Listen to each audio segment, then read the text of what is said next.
आज़ा साहब आपकी जानिब आऊँगी, आप क्या देख रहे हैं? क्या लगता है कि आपको वाकई आवाम को रिलीफ मिल सकेगा?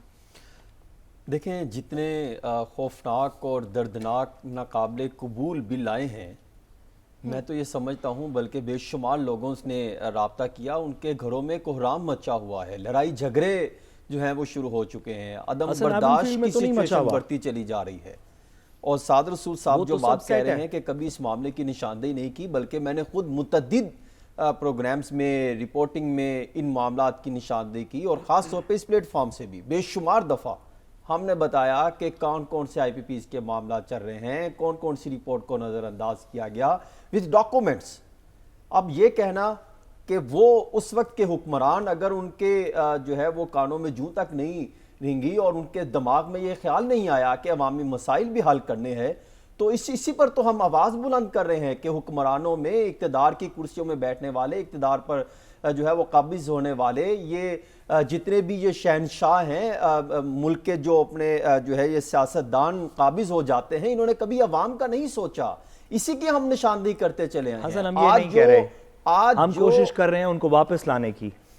देखिए, वो तो इश्यूज पे डिस्कशन होती है कि वो भी, उनका भी एक मामला है, नहीं वो भी लिंक जुड़े हमें सच बताना चाहिए। सच तो यही हम है, ये नहीं कर रहे, हम ये ये हाईलाइट नहीं कर रहे, हम कोशिश कर रहे हैं एक शख्स को वापस लाने की। देखें साहब, ये आपका अपना बात पॉइंट ऑफ व्यू हो सकता है, लेकिन अगर आप देखें तो इस मामले की अवामी इशू से हमेशा जो है वो उजागर करने की कोशिश की गई है।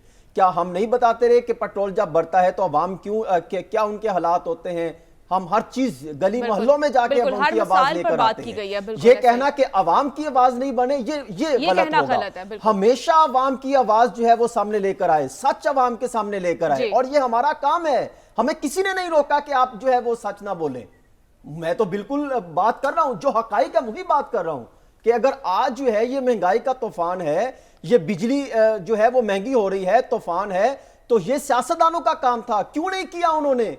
क्यों वो 500 जो है ये 550 अरब रुपए की फ्री बिजली देते रहे शराफिया को? क्यों 515 अरब रुपए की बिजली चोरी पर खामोश रहे?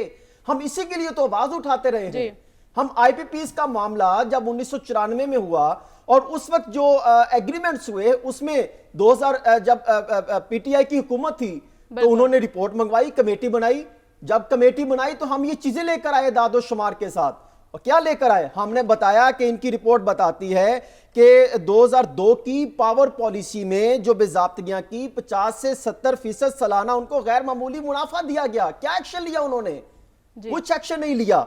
अब देखें ना, हुकूमत ने वो IPPs की अगर बात करें तो 900 अरब रुपए से जायद है जो कैपेसिटी चार्जेस में उनको अदा किया। इस पर कोई बात नहीं करता। वो रिपोर्ट है, रिपोर्ट पर कोई एक्शन नहीं लिया गया। देखिए, IPPs वाले भी प्रॉपर असर रखने वाले हैं, इनकी तरफ आप आवाज बुलंद करेंगे। ये सियासतदानों का काम है एक्शन लेना चाहिए। अब मैं थोड़ा सा लेकर आऊं तो देखिए, बिजली के नर्क जो है वो अगर डॉलर में अदा करने से रिपोर्ट बताती है कि 4700 अरब रुपए का नुकसान हुआ और उसके जो है वो उस पर कोई एक्शन नहीं लिया गया। IPPs कौन से सियासतदान हैं जिनके इन मंसूबों पे दस्तखत हैं? देखिए, पीपल्स पार्टी ने उसके दौर में हुआ 94 में, आपको याद होगा क्योंकि ये 90 से चला था। जब भाई आपको नहीं पता 94 में क्या हुआ, किसके एग्रीमेंट हुए, फिर किस किस की हुकूमत रही? नवाज शरीफ साहब भी उनके उसी हुकूमत के साथ बैठे थे। हम IPPs के साथ एग्रीमेंट करने को तैयार हैं। क्या ये नहीं बने उसके बाद प्राइम मिनिस्टर? फिर PTI की हुकूमत नहीं आई, उनके पास भी यही IPPs की रिपोर्ट्स उनके पास पहुंची थी, उनके पास भी ऑर्डर रिपोर्ट पहुंची, उनके पास भी उन्होंने जो स्पेशल कमेटियां बनाई उनके पास आई, लेकिन एक्शन नहीं लिया गया। उनको अपनी कैबिनेट में शामिल कर लिया जाता रहा और अवाम को जो है वो जाली ख्वाब दिखाए जाते रहे कि हम आपके लिए कुछ कर रहे हैं। आज जो अवाम यहां पर पहुंची है, उनके घरों में लड़ाइयां हैं और जो दर्दनाक अजाब से पर मुब्तला हैं, अवाम के घरों में जाके देखें। मुझे आज हमारे ऑफिस के सामने एक बुजुर्ग बारिश जो है वो बुजुर्ग मिले, उनके आंखों में आंसू थे, उनके साथ बच्चा था, किताब पकड़ी हुई थी और कहा मैं इसको स्कूल नहीं भेज सकता। ये 42,000 रुपए का बिल है, 42,570 रुपए का बिल नहीं दूंगा तो वो मेरा बिल का मीटर काट देंगे। ये बाबा, ये बुजुर्ग और ये बच्चा तालीम ना हासिल करने का जिम्मेदार कौन है? ये आप और मैं नहीं है।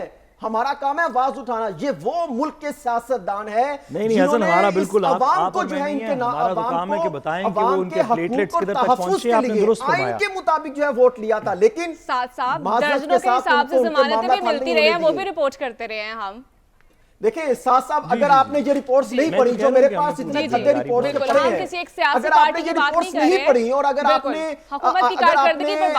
चैनल्स में या अखबारात में रिपोर्ट्स नहीं पढ़ी तो इसमें मेरा कोई कसूर नहीं है। मैं आपको रिपोर्ट्स भेज देता हूं, आईपीपीएस की रिपोर्ट्स हैं, इसके अलावा हर साल जो है वो इसकी रिपोर्ट्स पब्लिश होती हैं और हम भी रिपोर्ट करते हैं। वो रिपोर्ट्स में खौफनाक किस्म के इंकशाफात हैं, आवाज उठाते रहे हैं कि अवाम के साथ ये कुछ नहीं कर रहे, अवाम यही रोएगी। अभी आपको पता है कि पेट्रोल 25 से 30 रुपए इजाफा करने की समरी तैयार की जा रही है।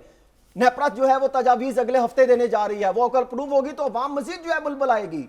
फिर आप कहेंगे आप आवाज नहीं उठाते। ये निगरान हुकूमत का काम, उनको तो मजबूरी में लाके आपने फंसा दिया कि ये मामला ठीक करें। वो कैसे ठीक करेंगे? ये हुकूमतों का काम था, सियासतदानों का। कमेंट आ चुका है, मुझे बिल्कुल आदिल साहब एक मिनट, आप भी तो वो फ्लैट और वो फलूदे वाले की बात करते रहे ना साहब। आप भी कहते कि आइए हम इस टॉपिक की बात करते हैं, आप ले जाएं अदालतों में मामला। क्योंकि ये जो आईपीपीएस के पैसे हैं ना, ये उन फ्लैटों और फलूदों वालों तक पहुंच रहे हैं। तो सर मैं कह रहा हूं, इस वजह से हम उसकी बात करते रहे और आप हमें बताते रहे नहीं प्लेटलेट्स ठीक हो गई हैं। तो आप लेकर जाइए, हम तो वो रिपोर्ट करते रहे हैं कि कौन और किस किस की हुकूमत में क्या होता रहा, किसकी मीटिंग में क्या होता रहा। हमारा काम है रिपोर्ट करना और इदाद-ओ-शुमार को देखते हुए इस पर तज्जिया जो है